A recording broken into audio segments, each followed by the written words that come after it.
Assalamualaikum warahmatullahi wabarakatuh. Sahabat Abah Safwan, sahabat petir dimanapun berada. Salam petir, jeder, jeder, jeder, jeder.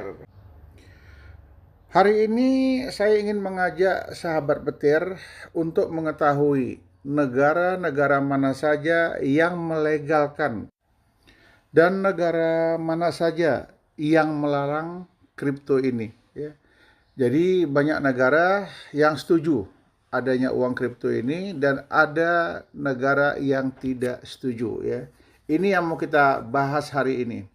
Karena mata uang kripto adalah salah satu contohnya yang melejit saat ini adalah Bitcoin. Bitcoin ini kerap diperdebatkan ya di banyak negara, termasuk juga Indonesia. Salah satu aspek yang menyebabkan perdebatan legalitas Bitcoin yakni harganya tidak stabil, kadang naik, kadang turun ya. Kalau sudah naik, alhamdulillah dia melejit. Siapapun pemegang mata uang itu akan diuntungkan. Namun apabila dia turun, banyak orang yang dirugikan.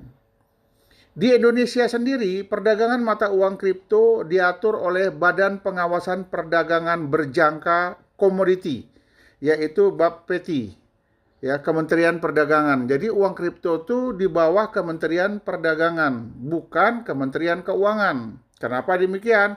Karena di Indonesia uang kripto itu dianggap aset ya. Itulah dia kira-kira. Mata uang kripto atau aset kripto di Indonesia itu dilarang digunakan sebagai alat transaksi. Namun dia diizinkan sebagai alat investasi, aset investasi. Nah, jadi ini perlu kita ketahui bersama kenapa dia di bawah Kementerian Perdagangan. Mata uang kripto di Indonesia masuk dalam kategori komoditi yang diperdagangkan di bursa berjangka. Ingat ya, di bursa berjangka. Ya, ini pelan-pelan terjadi perubahan. Yang awalnya ditolak ya sebagai alat pertukaran mata uang, akhirnya coba diizinkan tapi sebagai alat komoditi. Ya, dia diizinkan sebagai aset ya. Lalu bagaimana dengan negara-negara lain? Nah, mungkin ini bisa kita bahas lebih lanjut dalam daftar negara yang melegalkan ya, yang melegalkan dan yang melarang mata uang kripto. Daftar negara yang melarang Bitcoin. Nah, dilansir dari salah satu Investopedia, banyak negara yang khawatir dengan gejolak mata uang kripto. Selain itu, banyak regulator ya. Berbagai negara tak yakin dengan sistem mata uang kripto yang tersentralisasi. Ya, ini perlu kita ketahui. Dan dianggap bisa mengancam sistem moneter yang saat ini ada. Kenapa demikian? Dengan adanya uang kripto, sekarang orang tidak mau lagi menabung. Dengan adanya uang kripto, orang sudah mulai malas deposito. Kenapa? Karena uangnya itu dibelanjakan untuk mata uang kripto. Mereka tahu ke depan uang kripto ini betul-betul melejit. Ya. Di sisi lain, negara-negara yang melarang mata uang kripto juga biasanya menggunakan argumen aset kripto akrab digunakan untuk tindakan ilegal seperti jual beli narkoba serta pencucian uang. Kenapa mereka takutkan seperti itu? Ya karena mereka tak bisa masuk ke situ.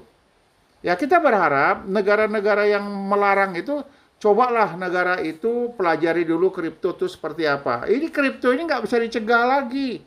Ini anak-anak milenial sekarang ini mengharapkan ke depan semuanya asetnya kripto, tidak lagi menggunakan uang kertas gitu. Beberapa negara yang telah jelas ya melarang uang kripto, ya, aset kripto tidak bisa mendapatkan dukungan dari sistem perbankan dan keuangan untuk diperdagangkan digunakan di negara tersebut. Berikut daftar negara yang melarang diantaranya adalah Cina. Regulator Cina telah secara terang-terangan melarang perdagangan uang kripto. Salah satunya Bitcoin. Setiap bank dan institusi keuangan seperti penyedia jasa pembayaran dilarang untuk bersosialisasi dengan setiap kegiatan terkait mata uang kripto. Kenapa bisa seperti ini? Karena apabila orang menggunakan mata uang kripto, ini tidak menguntungkan negara itu. Kenapa? Tidak ada satupun bank atau mungkin jasa keuangan yang lain bisa mengambil keuntungan di mata uang kripto itu sendiri. Jadi keuntungan diambil oleh negara yang menciptakannya, orang yang menciptakan kripto ini. Jadi otomatis ya pemerintah kesal karena tidak menguntungkan bagi negaranya. Nah, tapi ya informasi yang saya peroleh ternyata Cina membuat kripto tersendiri dalam bentuk yuan, ya itu urusan negara itu sendirilah. Aturan dia yang buat, ya terserah dia apa yang mau dia lakukan. Selain itu, perdagangan mata uang kripto juga dilarang di Cina, seperti juga dalam setahun terakhir sibuk menerapkan larangan kegiatan penambangan ya Bitcoin dan lainnya di negara itu. Kemudian negara yang melarang lagi siapa tuh? Rusia.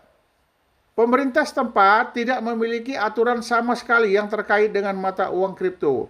Namun demikian Rusia melarang digunakannya uang kripto untuk transaksi barang dan jasa. Ya, kenapa? Karena negara itu nggak bisa masuk.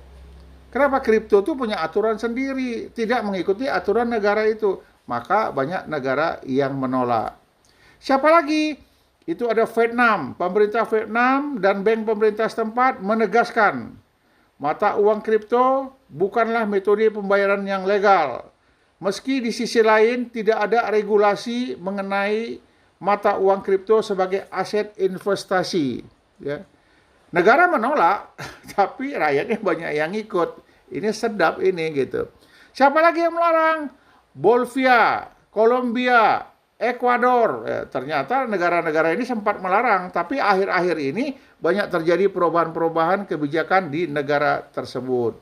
Bank Sentral Bolivia telah melarang digunakannya uang kripto, diantaranya Bitcoin dan mata uang kripto lainnya. Sementara itu di Kolombia, Bitcoin dilarang digunakan baik sebagai mata uang maupun aset. Ya. Jadi banyak negara yang oke, banyak juga negara yang tidak oke terhadap mata uang kripto. Mereka tidak tahu ini kripto susah untuk dicegah ya, karena negara-negara lain banyak juga yang menggunakan kripto gitu. Daftar-daftar negara yang melegalkan mata uang kripto ya. Jadi kalau ada yang melarang, sekarang ada yang melegalkan. Banyak negara yang memang hingga saat ini belum memiliki ketentuan yang jelas mengenai mata uang kripto, di antaranya Bitcoin. Regulator memilih menggunakan pendekatan wait and see ya, kita lihat nanti gitu. Atau menunggu perkembangan Bitcoin dan mata uang kripto lainnya dalam jangka waktu yang panjang. Mereka melarang, tapi nanti kita pelajarin dulu, akhirnya nanti diizinkan ya. Seperti salah satu contohnya ya kita Indonesia. Tadi dilarang, akhirnya dibolehkan dalam bentuk aset, dalam bentuk investasi. Sedap ini. Kemudian Amerika Serikat, ya, pemerintah Amerika Serikat cenderung memiliki kecenderungan kebijakan yang lebih positif terhadap mata uang kripto, diantaranya Bitcoin. Meski beberapa pemerintah, ya, khususnya cenderung memilih untuk mencegah atau mengurangi penggunaan mata uang kripto untuk transaksi ilegal. Beberapa perusahaan yang berbasis di Amerika Serikat seperti Microsoft, Subway, dan Overstock telah menerima pembayaran. Ini sedap ini. Pemerintah melarang, tetapi bagian perekonomian sebagian besar mengizinkan. Ya. Lama-lama memang diizinkan akhirnya kalau semua masyarakat dapat menerimanya. Selain itu, mata uang digital juga telah diterima untuk diperdagangkan di pasar derivatif. Wah, ini sedap. Satu sisi ditolak, satu sisi dia diterima. Ya. Jadi kita jujur saja ya, dalam masalah mata uang ini, kita tetap ikutin saja, terutama teman-teman yang berada di penambangan petir. Ini gratis loh, kita tidak dirugikan di sini.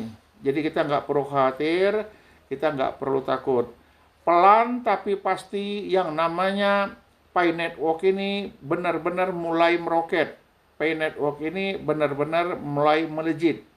Sudah banyak orang yang siap menerima mata uang kripto, walaupun di berbagai tempat masih ada yang mencegah, masih ada yang melarang. Ternyata di Amerika Serikat, Kanada, memiliki pendekatan dan kebijakan yang cenderung ramah terhadap uang kripto ini. Salah satu contohnya Bitcoin dipandang sebagai komoditas yang bisa diperdagangkan oleh regulator setempat. Ya, ini sedap ya, dilarang dan diizinkan, tapi ada aturan mainnya. Bagaimana dengan Australia? Sama seperti Kanada. Australia tidak menganggap uang kripto dan aset kripto ini sebagai uang atau mata uang asing. Kantor Perpajakan Australia atau sebagai regulator mengatur mengenai aset untuk ditarik pajak kapital. Ya, ini dia dilarang, tapi kalau mau beredar dikenakan pajak, berarti nanti akan terjadi legal dan boleh ditransaksikan di sana. Bagaimana Uni Eropa? Beberapa negara di Uni Eropa melalui European Court of Justice (ECJ) mengatur mengenai pembelian dan penjualan mata uang kripto. Beberapa aturan aset kripto terkait dengan penjualan dan pembelian mata uang digital ini sebagai layanan yang dikecualikan dari pajak pertambahan nilai PPN di Uni Eropa. Nggak bisa ngelak bro, ya jadi mau tak mau terima, tapi ada aturan main, katanya kena pajak gitu. El Salvador adalah salah satu negara di dunia yang mengizinkan mata uang kripto terutama Bitcoin sebagai alat tukar. Kongres telah menyepakati usulan Presiden Nayib Bukele untuk mengadopsi mata uang kripto diantaranya Bitcoin sebagai alat tukar dan pembayaran. El Salvador mengizinkan dia. Ya tak bisa dicegah lagi. Saat ini memang banyak negara yang menolak.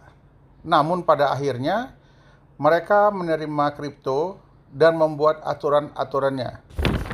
Memang kalau kita berbicara kripto, ini tidak bisa direm lagi.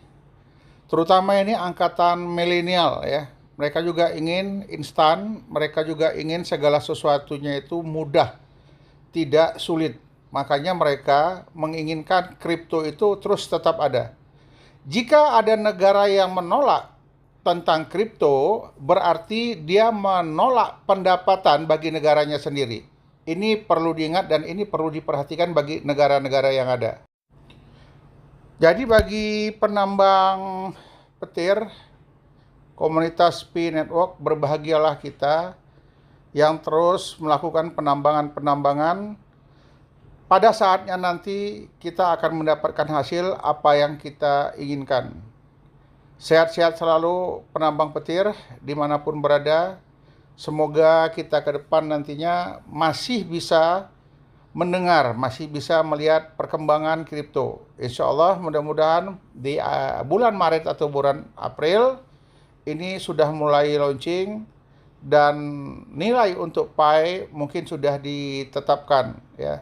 Namun testnet tetap ada terus berkembang untuk menyempurnakan daripada aplikasi Pi Network nantinya. Jadi kita nanti bermain lebih banyak di Pi browser ya, tidak lagi di Google. Demikian, terima kasih yang telah mengikuti video ini. Semoga kita akan mendapatkan informasi-informasi lainnya yang dapat kita serap dari perkembangan situasi yang ada. Assalamualaikum warahmatullahi wabarakatuh. Salam petir. Jeder, jeder, jeder, jeder.